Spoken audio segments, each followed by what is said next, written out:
I turned 35 that night, not that I was counting. Birthdays had lost their charm after 30, but this one was supposed to be different. Isla, my fiancée, had promised to make it special.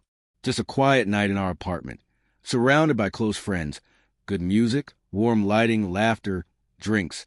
The kind of evening where you feel safe, seen, maybe even a little celebrated. I wasn't hoping for fireworks. I just wanted warmth, reassurance, proof that I was still loved and that she still cared. I had no idea I was walking into the unraveling of everything. At first, it was perfect. The place hummed with conversation and laughter. Isla had gone all out. Soft candles flickered from every corner. My favorite whiskey sat chilled on the counter, and a small chocolate cake waited on the table with "Happy Birthday" Andrew piped in neat gold icing. She kissed my cheek when I stepped out of the bedroom and whispered, "Tonight is all about you." She lied. It started about an hour in. That's when I noticed him, a guy I didn't recognize. Tall, good-looking, exuding that polished charm that some men wear like a tailored suit. He stood by the bar with a drink in hand, laughing easily with a few of our friends. I figured he was someone's plus one. No big deal. Until Isla made her way to him. At first, I told myself she was just being a good host. Courteous. Welcoming. She's always been warm, the kind of woman people feel drawn to. But then I saw that laugh.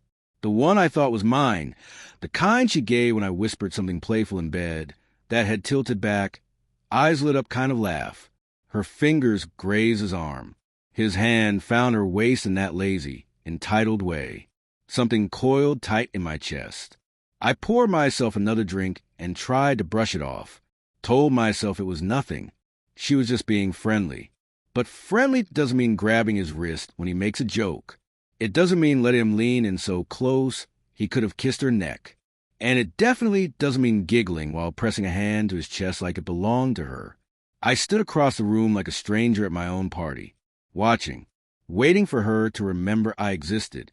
10 minutes passed. Then 20. Friends started to notice. One of them came over and asked, "You good, man?" I lied. Said I was fine, but I wasn't. I walked up behind her just as he leaned in to say something that made her laugh again. Loud, carefree, like I wasn't even there. Her hand was still on his chest.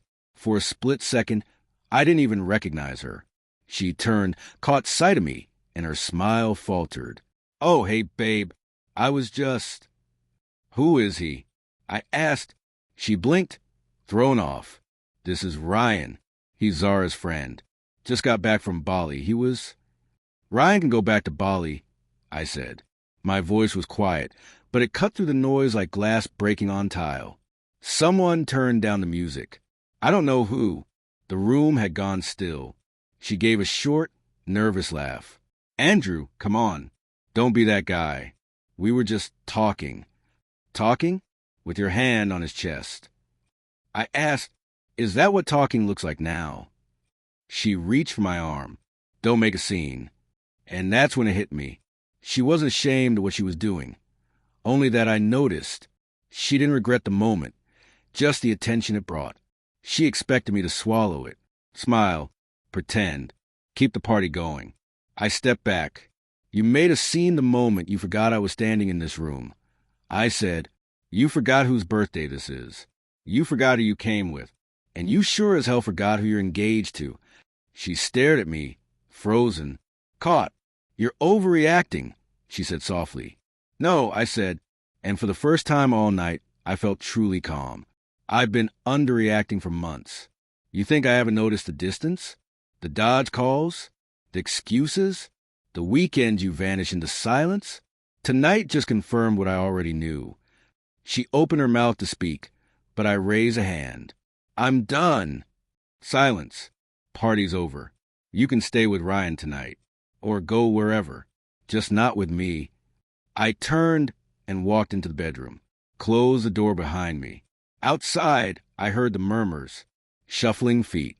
The front door opening. Closing. One by one, they left. The celebration died right there on the floor with the confetti and half-melted ice cubes. She knocked once. Said my name.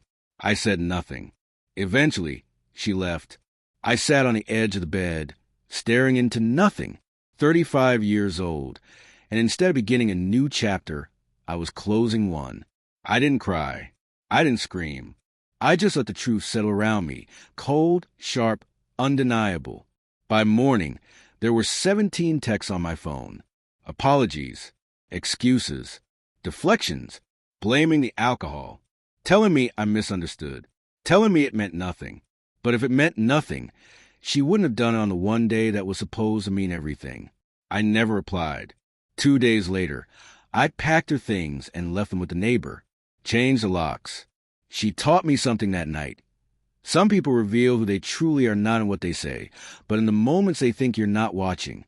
And when they do, don't argue, don't beg, just walk away, and never look back.